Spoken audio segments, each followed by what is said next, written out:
Olá e bem-vindos a mais uma das nossas discussões. O nosso ponto de partida hoje é um monólogo, uma lição de um vampiro ancião para um recém-criado, detalhando a natureza complexa da sua nova existência. E dessa reflexão emerge uma questão fundamental. A condição vampírica é, em sua essência, uma maldição que corrompe uma alma humana e que exige, assim, controle e supressão constantes? Ou será que é uma transformação completa numa nova criatura cuja natureza predatória precisa ser plenamente aceita para ser dominada? Eu vou defender que a identidade do vampiro é definida por essa luta, sabe? A luta para preservar o que resta de humanidade contra uma maldição sobrenatural. E eu vou argumentar que essa tal humanidade é uma ilusão perigosa, aliás. A negação da sua nova natureza de predador é, na verdade, o caminho mais rápido para a autodestruição. A verdadeira maestria, o verdadeiro poder, reside em aceitar por completo o monstro que se tornaram. Olha, para mim, a definição mais clara que a gente encontra no material é a de que um vampiro é um ser humano com falhas graves e terríveis. A condição deles não apaga o que eles eram. É como se fosse uma camada terrível por cima de uma identidade que já estava lá. A fome, a besta, isso não é a verdadeira natureza deles. São impulsos parasitas que precisam ser contidos, acorrentados. O texto é bem específico, né? Diz que o vampiro respeitado, aquele do Elísio, é o que consegue, pelo menos de forma limitada, controlar essa fome. As próprias fraquezas de clã, que o material descreve como maldições, reforçam essa ideia de uma condição assim decaída, imperfeita. E a maior aspiração deles, a busca quase mítica por Golconda, é um estado que se alcança através do contato com a humanidade interior. O objetivo final é transcender a maldição, não se tornar uma máquina de matar mais eficiente. Entendo essa leitura. Ela é reconfortante, de certa forma, mas não me parece a mais honesta. O próprio ancião dá a definição mais direta, mais crua. Um vampiro é fome encarnada e um predador. Todo o resto é auto-engano. É uma tentativa de se agarrar aos fantasmas de uma vida que já acabou. Essa ideia de suprimir a besta que a Camarilla prega com tanto fervor, o texto mostra que é fútil. O que acontece quando se engarrafam toda essa raiva? Ela transborda em um momento inoportuno. É uma negação da própria essência que leva ao desastre, ao frenesi. E você fala de Golconda como prova da humanidade, mas ignora a conclusão aterrorizante do próprio narrador. Ele questiona se o resultado final é um ser puro ou um tubarão a sangue frio que agora age por vontade própria, sem a desculpa da besta.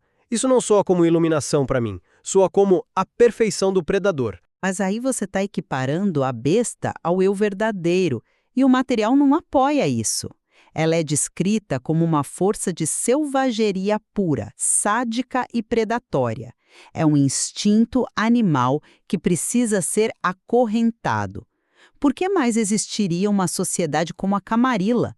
Com todos os seus defeitos, ela é uma estrutura inteira construída sobre uma única premissa: a necessidade de conter essa força para evitar a aniquilação mútua. O frenesi não é a verdade vindo à tona. É uma falha catastrófica no controle, sabe?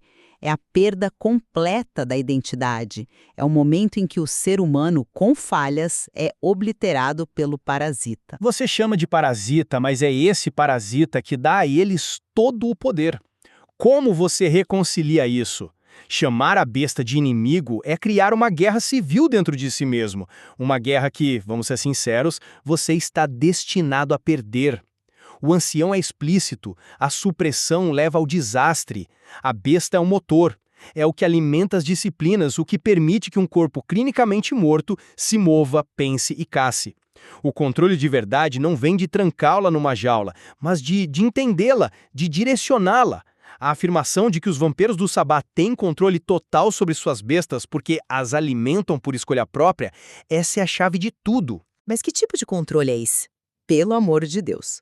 O texto descreve esse controle se manifestando em atos de sacrifício de sangue e em rasgar a população mortal membro por diversão.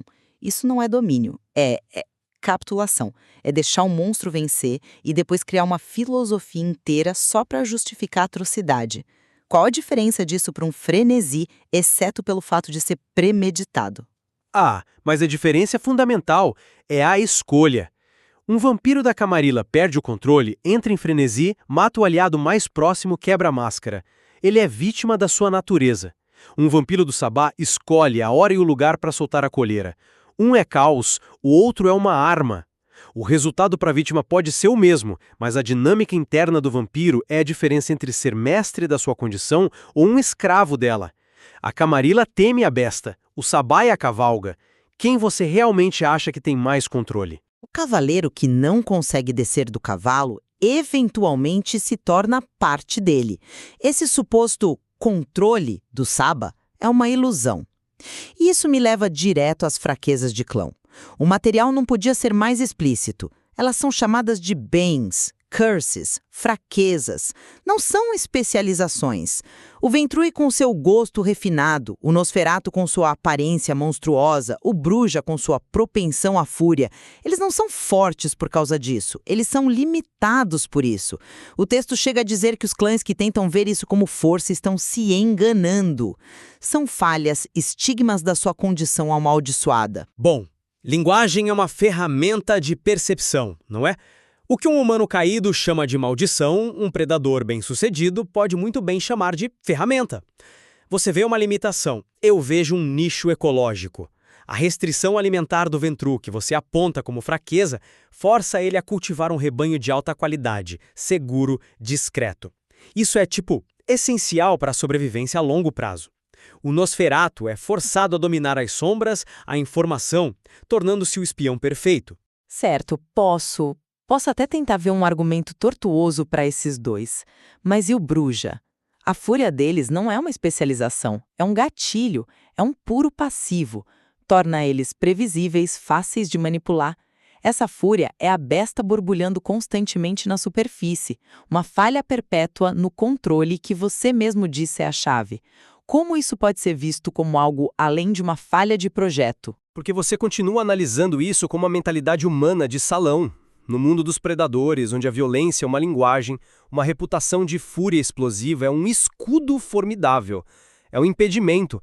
Ninguém provoca um cão raivoso, né? E mais, essa falha é o que faz deles guerreiros sem igual. A fúria é uma ferramenta. A falha não é ter a fúria, mas a incapacidade de apontá-la para o alvo certo. E isso volta ao nosso primeiro ponto. O Sabá Brujá que abraça e direciona essa fúria é infinitamente mais perigoso que o Brujá da Camarilla, que passa a noite meditando para não explodir. Mesmo que eu aceitasse sua premissa de predador, ela desmorona diante da biologia deles, ou da falta dela. O material é categórico. O corpo está morto, o cérebro inativo, o coração paralisado. Como algo pode ser um predador natural quando sua própria existência é uma afronta às leis da natureza? Isso os posiciona firmemente como seres sobrenaturais, anomalias espirituais. E dentro dessa anomalia ainda existem ecos da alma. O próprio ancião admite que vampiros podem sentir amor e lealdade. Mesmo que ele questione a pureza desses sentimentos, o fato de existirem reforça que uma alma, ou o fantasma dela, ainda está lá, lutando. Você está dando um salto lógico gigantesco aí. Passar de biologia que não entendemos para prova de uma alma humana presa é um exagero. O texto oferece uma explicação muito mais simples e, brutal. Eles são parasitas projetados para cavalgar nas barrigas da civilização mortal. Ponto final.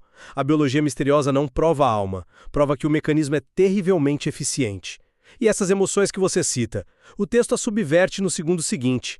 Ele pergunta se o amor não é só obsessão, se a lealdade não é só o efeito químico de um laço de sangue. Isso não são ecos de humanidade, são instintos predatórios usando o vocabulário do passado. Mas a busca por Golconda? Por que existiria sequer o conceito de Golconda se não houvesse nada para salvar? Por que um parasita perfeito se preocuparia com um estado de iluminação e equilíbrio com uma humanidade que ele supostamente não possui mais? A própria existência do mito, não importa quão raro seja, aponta para um anseio profundo de superar a maldição. E é aí que a sua visão romântica encontra a parede de tijolos da realidade do texto. Você está ignorando a reviravolta mais arrepiante do monólogo inteiro. O ancião não apresenta Golconda como uma salvação certa. Ele levanta uma possibilidade muito mais sombria. Ele pergunta se o resultado é um ser de volta à luz ou se é a criação de um tubarão a sangue frio. Um vampiro que alcançou um controle tão absoluto. Eu vejo diferente. Acredito que a essência da experiência vampírica, sua maior tragédia, reside precisamente nessa tensão. A luta para manter o controle, a existência de conceitos como humanidade e Golconda. Tudo isso demonstra que eles são fundamentalmente seres humanos amaldiçoados.